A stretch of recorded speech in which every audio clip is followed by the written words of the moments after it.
ज़रा सोचिए कि आप रात को लौट रहे हो और रात के लौटते वक्त आपसे कोई लिफ्ट मांगे और आपने जिसे लिफ्ट दी है वो कोई रूह निकले, कैसा लगेगा आपको?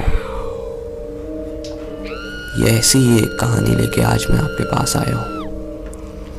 तो चलिए कहानी की तरफ बढ़ते हैं, पर उससे पहले आप उस सब्सक्राइब बटन को और उस बेल आइकन को दबाइए ताकि आप हमारी कोई भी वीडियो मिस नहीं कर पाएँ। So let's begin. मेरा नाम रमेश है और मैं यहीं पास वाली आईटी बिल्डिंग में वर्क करता हूँ। मेरे साथ ये घटना तब हुई जब मैं रात को एक बार कार से आया था अपने ऑफिस में। मैं जानता था क्योंकि मुझे ऑफिस में लेट नाइट वर्क करना रहता है तो कार से जाना सबसे सेफ है। तो जब मैं उस हाईवे से लौट रहा था तब मुझे उस दिन एक ऐसा ही आदमी मिला जो शायद मेरी तरह लेट नाइट जॉब करके लौट रहा था। मैंने उसकी तरफ न ज़्यादा ध्यान दे के उसने मुझसे पूछा कि क्या वो मुझे एक अपार्टमेंट तक छोड़ सकता है। उसके बाद मैंने रियलाइज़ किया कि वो अपार्टमेंट मेरे घर से काफ़ी नज़दीक है, तो मैंने न ज़्यादा सोच कर उसे हाँ कर दिया। आखिर वो आदमी भी कहाँ रात को भटकता। तो वो मेरी कार में आके बैठ गया। कार के कुछ चलते ही हम लोग की ज़्यादा बात नहीं हो रही थी। तभी मैंने थोड़ा सा माहौल हल्का करना, थोड़ा सा टॉपिक चेंज करने के लिए मैंने उससे पूछा कि आप कहाँ से आ रहे हैं, आप क्या काम करते हैं। उन्होंने मुझे बताया कि वो यहीं पे रहने वाले हैं और वो उनका घर है। मैंने ना ज़्यादा सोचते हुए उन्हें धीरे धीरे वहाँ तक हम लोग पहुँचने ही वाले थे। कुछ 1 किलोमीटर डिस्टेंस बचा हुआ था। तभी मैंने उनसे पूछा कि सर, अगर आप कभी लेट लौटो या कुछ हो काम तो क्या आप मुझे अपना नंबर दे सकते हैं। ऑफ कोर्स मैंने उसे किसी एक अनजान व्यक्ति को लिफ्ट दी थी तो मुझे उसकी कोई डिटेल्स होनी चाहिए। उन्होंने मुझसे एक पेपर मांगा तो मैंने अपनी एक पीछे रखा हुआ बैग में से एक पेपर फाइल निकाल के उन्हें दे दी, जिस पर उन्होंने अपना नाम, एड्रेस, फ़ोन नंबर, हर चीज़ लिख के दे दी। मैंने भी लगा कि नहीं, ये आदमी वैसा नहीं है जैसा कि मैं सोच रहा हूँ। उसके बाद धीरे धीरे चलते हुए उनका घर आ गया। उनने मुझे अपार्टमेंट से कुछ दूर ही में रुकवा दिया और मैंने भी हाँ कर दिया क्योंकि उसके बाद मुझे अपनी कार रिवर्स लेनी पड़ती। सो उन्होंने मुझे थैंक यू और बाय कर दिया। मैंने भी ना ज़्यादा सोचते हुए अपने घर आ गया। अगली सुबह जब मैं सुबह उठता हूँ उसके बाद मैं एक पेपर में एक न्यूज़ पढ़ता।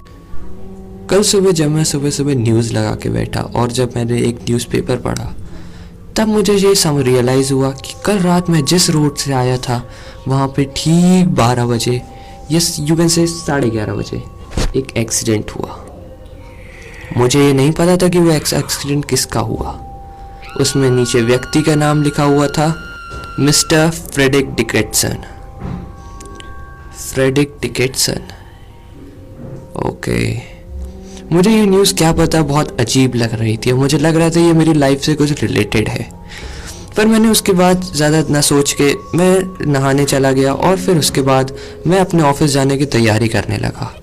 उसके बाद जब मैं अपना कोट पहनने वाला था मुझे उस आदमी का वो दिया हुआ एक पेपर के बारे में याद आया। उसमें लिखा हुआ था मिस्टर फ्रेडी डिकेटसन।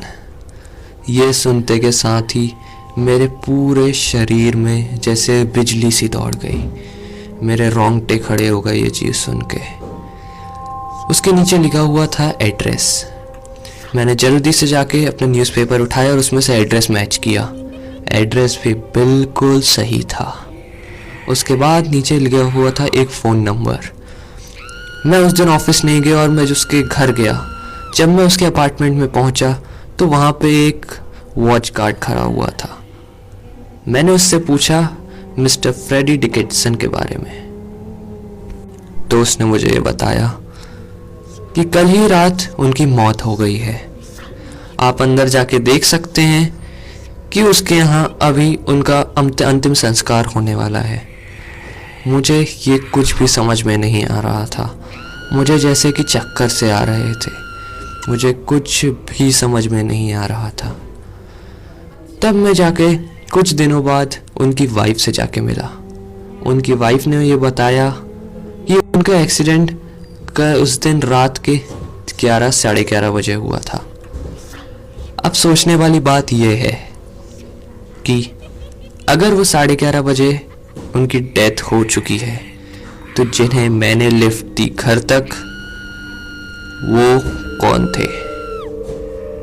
उनकी वाइफ का भी यही कहना था कि उन्होंने लास्ट टाइम उन्हें जब ऑफिस गए थे तभी देखा था। तो मैंने अपार्टमेंट में किसको छोड़ा?